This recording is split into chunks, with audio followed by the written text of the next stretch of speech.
Sistem penyembur api berat TOS-1A Solnspek dari Distrik Militer Pusat menghancurkan Boso di arah Krasnolimansky. Rekamannya ramai beredar di media sosial Telegram pada Senin 5 Juni 2023. Dalam perjalanan kerja tempur, para kru menyelesaikan tugas memberikan serangan dengan proyektil terarah termobarik. Kontrol dan penyesuaian target hit dilakukan oleh awak kendaraan udara tak berawak yang mengirimkan hasil hit ke pos komando secara real time. TOS-1A memiliki akurasi yang tinggi dalam mencapai target berkat sistem kontrol tembakan yang memungkinkan prajurit menentukan koordinat target secara akurat dan menyesuaikan api. Spesialis pelindungan RCB dari Distrik Militer Pusat mencatat daya tembak yang tinggi dari kendaraan tempur TOS-1A dan kemampuan manuvernya telah membuktikan dirinya selama operasi militer khusus.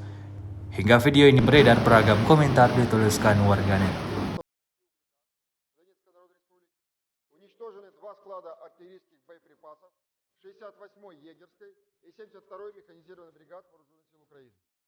За сутки нанесено поражение 103 артиллерийским подразделениям Вооруженных сил Украины на огневых позициях, живой силе и военной технике противника в 143 районах. В районах населенных пунктов Яковлевка Донецкой Народной Республики, Житловка, Червоная Деброва Луганской Народной Республики.